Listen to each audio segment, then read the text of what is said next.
Sikat na pastor at founder ng Kingdom of Jesus Christ, nire-respeto at hinahangaan ng maraming tao.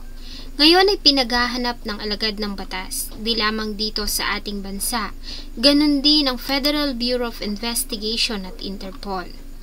Ano-ano ang mga kasong isinampa laban kay Pastor Kibuloy? Sapat ba para magkaroon ng 10 milyong pisong pabuya sa taong makakapagbigay ng impormasyon sa kanyang kinaroroonan? Samahan niyo po akong himayin ang patong-patong na kasong isinampa laban kay Pastor Apollo Carion Kibuloy.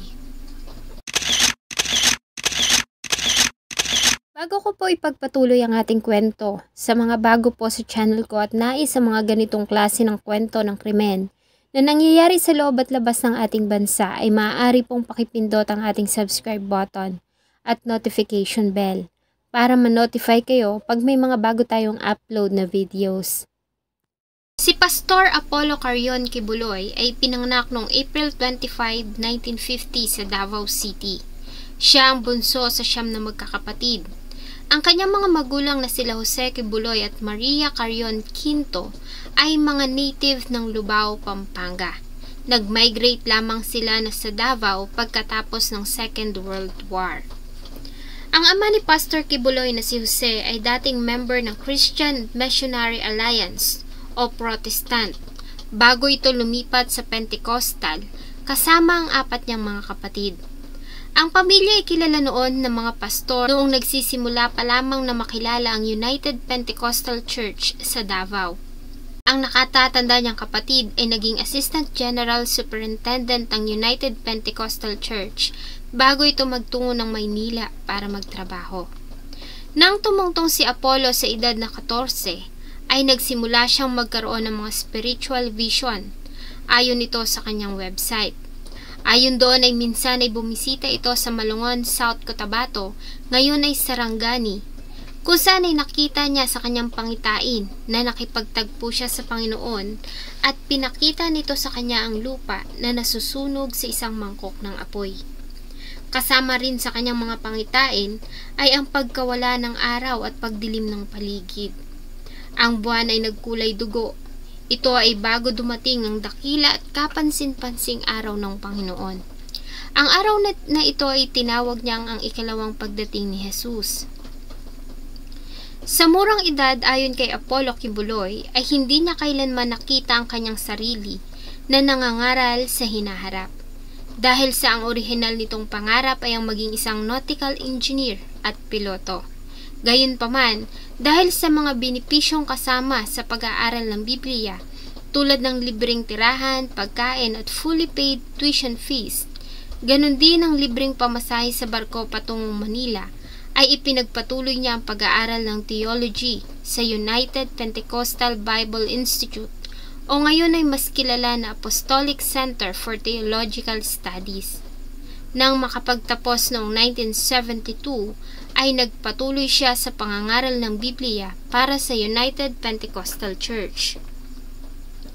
Taong 1973 ay hinirang siya ng UPCP para kumatawan sa kanyang simbahan sa International Youth Corps World Conference na ginanap sa Seoul, South Korea. Sa nasabing conference ay siya lamang ang Asyano sa lahat ng mga Caucasian delegates. Dito ay nahalal si Kibuloy bilang president ng UCPC's National Youth noong 1974. Taong 1979, nang makilala ang isang mangangaral na si Major Sanchez, ay napatalsik si Kibuloy sa UPCP. Taong 1980, ay muli siyang ibinalik matapos niyang makiusap at magpahayag ng labis na kalungkutan. Nang muling makabalik sa United Pentecostal, ay naatasan siyang mangaral sa simbahan ng Agdao upang mabawi ang reputasyon sa kanyang simbahan. Gayunpaman ay muli siyang inimbestigahan ng lupon ng UPCP noong 1985. Pagkatapos niyang ipakilala ang mga hindi karaniwan na mga idea at pag-udyok sa mga tao na magalit sa ibang pastor. Ayon sa mga dokumento, sinabi ni Kibuloy sa kanyang mga tagasunod na ang ibang mga pastor ng UPCP ay hindi mga kwalipikado at mga mangmang.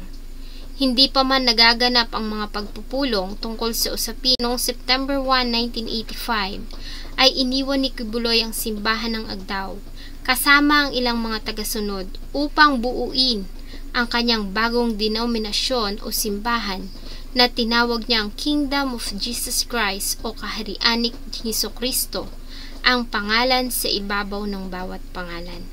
Dito ay itinalaga niya ang kanyang sarili bilang pinuno at executive pastor. Nagsimula siyang mangaral sa mga slums ng Villamor, Agdao, kasama ang 15 miyembro.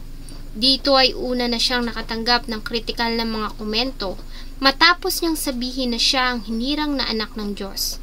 Ang kanilang kauna-unahang cathedral ay itinayo sa tabi ng Francisco Bangoy International Airport, sa kahabaan lamang ng Carlos P. Garcia Highway, sa Buhangin, Davao City. Ang kanyang mga tagasunod ay tinawag niyang Kingdom Nation. Mula noon ay nagsimulang makilala si Kibuloy at nagawa niyang makarecruit ng maraming mga tagasunod na dumami ng dumami. Sa ngayon ay itinatayang nasa mahigit kumulang 7 milyong miyembro. Ang kanilang mga schedule sa mga karaniwang araw ay kinabibilangan ng mga members na nag-host ng mga session sa Bible at mga serbisyo ng panalangin. Tuwing araw naman ng linggo ay ginaganap nila ang Sounds of Worship sa kanilang cathedral sa Buhangin, Davao City. Sa pamumuno din ni Kibuloy ay itinatag ng Kingdom of Jesus Christ ang Swarasug Network Corporation na kilala bilang Sunshine Media Network International o SMNI. Ang network ang nagsilbing opisyal na platform sa media ng Kingdom of Jesus Christ. Taong 2004, si Kibuloy at ang Kingdom of Jesus Christ sa unang pagkakataon ay idinimanda ng isang ginang dahil sa umunoy pag-brainwash at pagtatago sa kanyang 19 years old na anak na babae na sumapi sa kanila ng labag sa kanyang kalooban. Kasunod nito ay inakusahan din si Kibuloy na ang taong nasa likod ng ginawang pagpatay sa pamilya ng pinuno ng Klata Bagobo na si Dato Domingo Jarog at ng kanyang pamilya noong April 29, 2008 dahil sa pagtanggi umano nitong ibenta ang 2 ektarya niyang lupain kay Kibuloy sa halagang 50,000 pesos. Ang nasabing property ay nasa loob ng 700 hectares na ancestral domain ng mga Bagobo sa Tugbuk at katabi ng Prayer Mountain ni Kibuloy sa Tamayo. Ayon sa byuda ni Jaro, na ang mga tagasunod ni Kibuloy ay nagbanta na paaalasin sila sa lupain at ang kanyang mga kamag-anak ay inalok ng 20,000 na pabuya para sa ulo ng mga Jarog. Gayunpaman, sinabi ni Kibuloy na ang mga paratang ay ganap na mali at walang umanong basihan kung hindi man katawa-tawa. Sa halip ay tinawag niya mga ito na mga anak ni Satanas. Mas nakilala pa si Kibuloy dahil sa pagpapakilala niya sa kanyang sarili na may taglay na banal na kapangyarihan. Official coming of the Son of God was in April 13, 2005. Tulad ng pagpapatigil niya umano sa lindol sa Cotabato noong 2019. Ayon sa kanya, ay dapat siyang pasalamatan ng publiko dahil sa kanyang ginawa. Lindol ng 6.6. Nandun ako kapon. Nandun ako sa kwarto ko. Sabi ko, Lindol, stop! Stop! Witness, marami. Nakapalibot sa akin. Sinigawan ko yung Lindol. Nung gumano na yung mga chandelier ko. Stop! Sabi ko na stop! Stop ka agad. Ang pahayag niya na ito ay nakatanggap ng samot-saring komento sa mga tao, lalo na sa mga taong hindi naniniwala sa kanya. Bilang tugon ayon sa kanya, ay hindi niya pinigilan ang pananalanta ng Bagyong Tisoy para parusahan ng mga tao na hindi naniniwala na nagawa niyang pahintuin ang lindol sa Cotabato. Yung nagdaang bagyo? Opo. Kasi yung in-stop ko yung earthquake, nagalit man sila.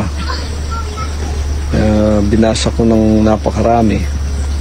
So, baka i-stop ko yung bagyo, baka magalit na naman. So, pinabayaan na lang natin. Sa panahon ng pandemya na COVID-19, ay sinabi ni Kibuloy sa kanyang YouTube channel na ang paglitaw ng Omicron variant ay sanhi ng mga natatanggap niyang pag-uusig mula sa United States at ang mga negatibong kritisismo mula sa publiko. Ayon din sa kanya, ay mawawala o titigil lamang ang pagkalat ng virus kung mawawala ang noon ay patong-patong ng kaso na isinampa laban sa kanya ng United States. February ng taong 2018 ay ibinalita ng isang news agency na nakabase sa Hawaii na si Kibuloy at ang 6 pang kasamahan ay nakakulong sa Honolulu matapos na matagpuan ng mga customs agent doon na may dala itong $350,000 at mga parte ng baril sa loob ng pribado nitong eroplano. Detained sa Hawaii ang founder ng Kingdom of Jesus Christ na ang nasabing balita itinanggi ng kampo ni Kibuloy at pinabulaanan nila na ang mga mangangaral ay inaresto at tinakip. Sa halip, ang isang US citizen na si Feline Salenas ay inaresto matapos nitong sabihin na kanya ang pera at siya ay kinasuhan ng cash smuggling. April 2018, ang United States Federal Bureau of Investigation ay nagulat na sila ay nag-iimbestiga tungkol sa reklamong natanggap na ilan sa mga members ng Kingdom of Jesus Christ Church ay dinadala sa Hawaii para magbenta ng mga pagkain. Subalit pagdating doon ay sapilitan silang pinaglilimos bilang bahagi ng pangangalap ng donasyon para sa simbahan. Muli ay tinanggi ito ng samahan sa pahayag na inilabas ng abogado ni Kibuloy na si Attorney Israelito Torion na hindi totoong iniimbestigahan ng FBI ang Kingdom of Jesus Christ at dinagdag niya na ang lahat ng serbisyo ng tao para sa simbahan ay voluntary.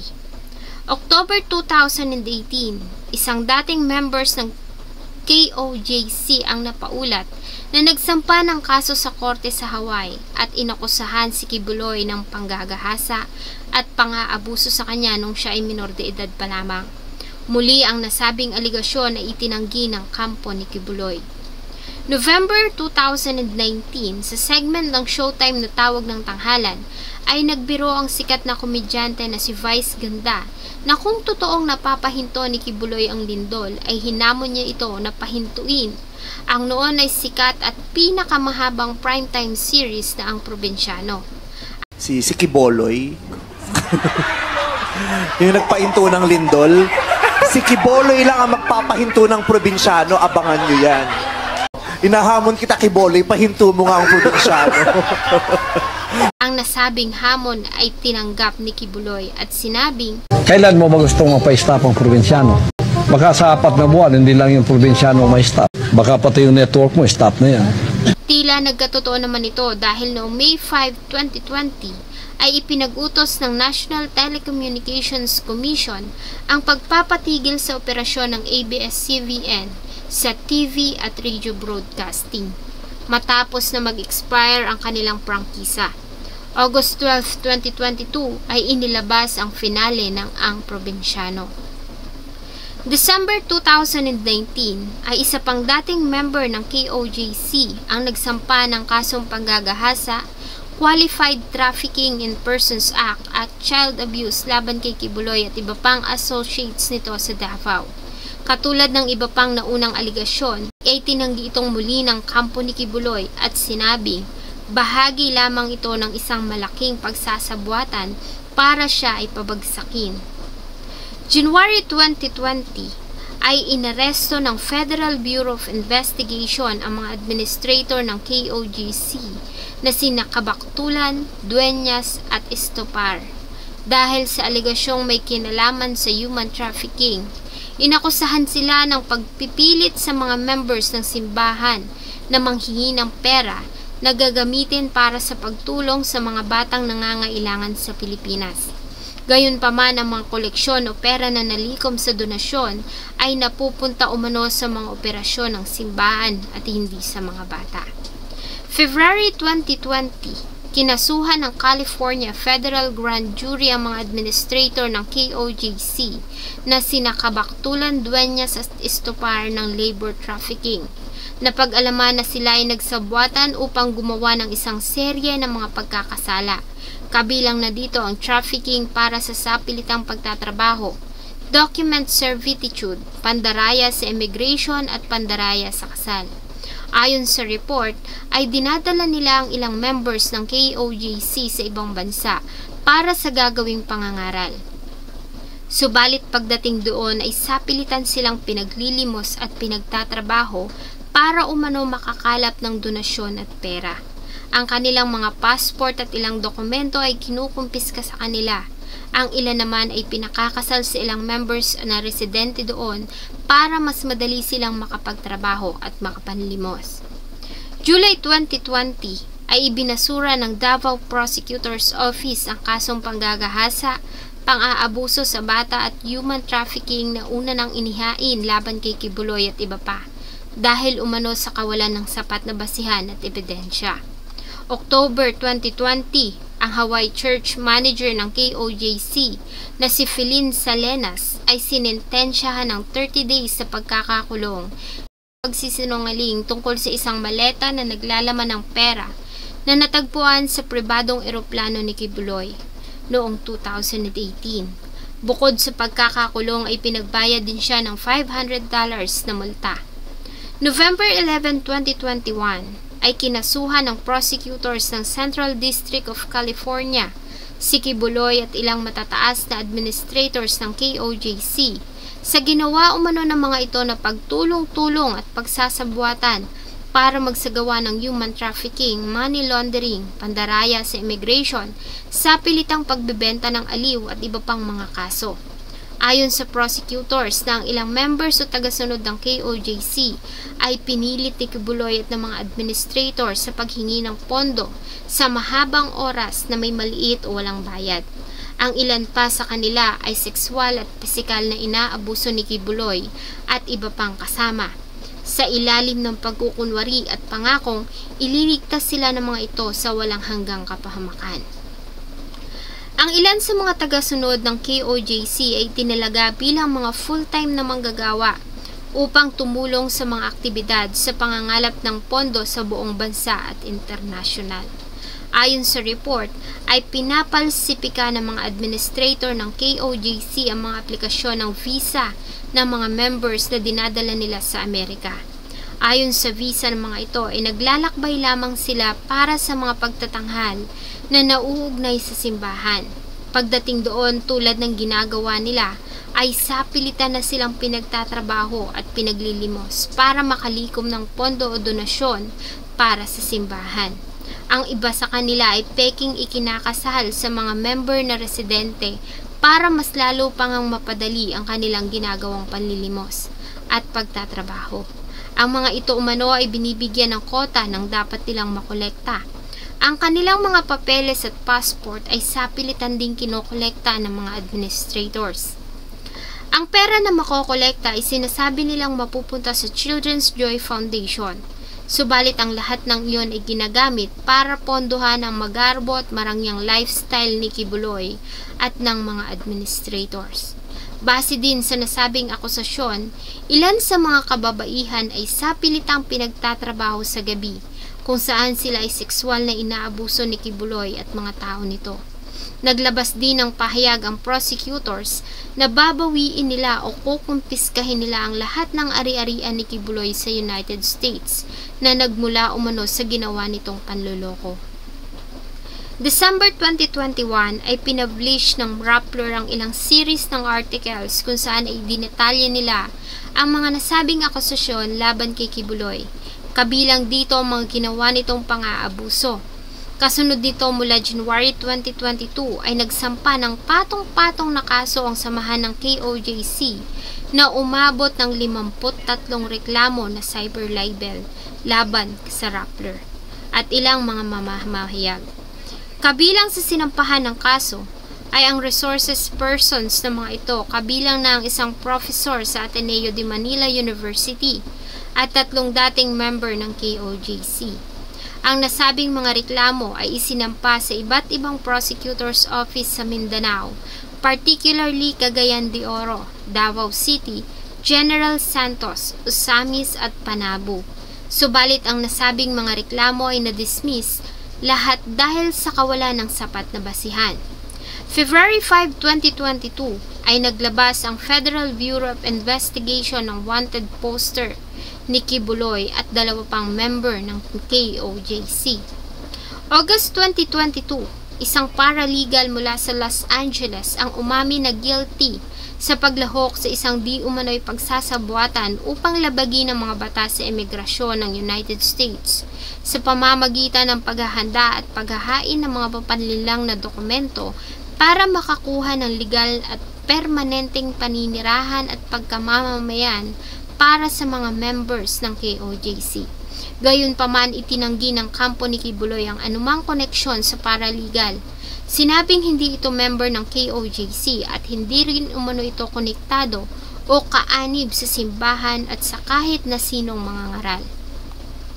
December 10, 2022, United States Department of the Treasury Office of Foreign Assets Control sanctioned Kibuloy dahil sa aligasyong seryosong pang-aabuso sa karapatang pantao. Kabilang na dito ang aligasyong panggagahasa nito sa mga batang babae sa loob ng mahigit 1 dekada. Alinsunod dito, ang lahat ng kanyang mga ari-arian sa United States ay kukumpiskahin ng US Treasury Department. Ang alinmang mga ari-arian na nauugnay kay Kibuloy ay kokolektahin din. Ang anumang mga transaksyon at paghihingi ng donasyon na may kinalaman sa simbahan at kay Kibuloy ay pinagbabawal. June 21, 2023 ay tinerminate ng YouTube ang channel ni Kibuloy sa aligasyong paglabag nito sa community guidelines. Kasunod nito ay na-terminate din ng ilan pang mga accounts na may kaugnayan kay Kibuloy gaya ng SMNI News at Kingdom of Jesus Christ channels. Sa statement na inilabas ng Google, sinabi nila na ang nasabing aksyon ay bilang pagtugon sa sanctions na inilabas ng United States laban kay Kibuloy. Sa kabila nito, sa isang pahayag sa sarili niyang media network, ay sinabi ni Kibuloy na siya ay bulletproof mula sa mga naninira sa kanya, kabilang narito ang mga authorities ng United States. Inakusahan niya ang mga ito ng political at religious persecution. Muli, si Kibuloy at ang SMNI ay gumawa ng account sa YouTube, subalit ang nasabing mga account ay muling sinuspinde. September 2023, ang SMNI News Facebook page ay binura din, alinsunod sa pulisiya ng Meta. December 2023 ay nag-file si Senator Risa Hontiveros ng Senate Resolution 884 na naglalayong imbestigahan ang mga kaso laban sa KOJC bilang tulong sa batas sa layuning upang payagan silang matukoy kung ang na-update na mga batas ukol sa human trafficking ay kayang saklawin ang malakihan at sistematikong mga aksyon ng trafficking na ginagawa sa likod ng pagtatago o paggamit sa mga relihiyosong organisasyon. Sa parehong araw ay siniwalat din ni Senator Risa Hontiveros ang mga ulat ng mga biktima na umano'y pinagsamantalahan o sexual na inabuso ni Kibuloy. Ang mga pagdinig sa Senado ay hindi dinaluhan ni Kibuloy kahit pa nga padalhan siya ng mga ito ng subpoena.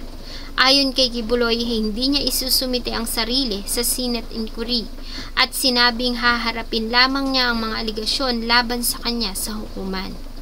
February 2024, opisyal na naglabas ng subpoena ang Senado laban kay Kibuloy.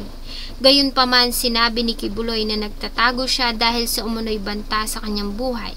Sinabi din niya na mayroong $2 million na bounty para sa kanya, isang claim na tinanggihan ng FBI.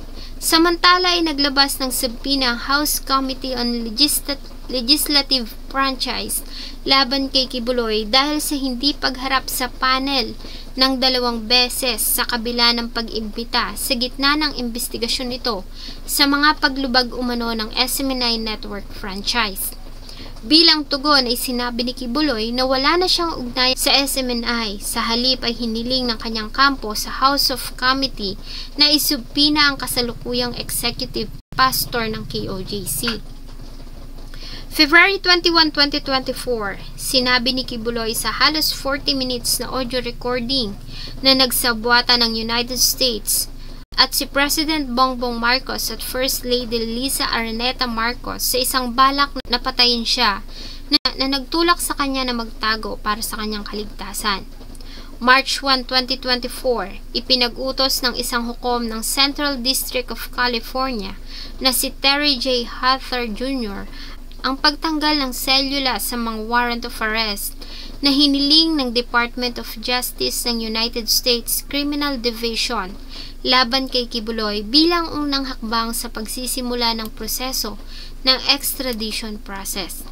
March 19, 2024 ay inanunsyo ng Department of Justice na nagsampa ito ng kasong Qualified Human Trafficking Charges under Section 4 ng Republic Act 9208 sa Pasig Regional Trial Court.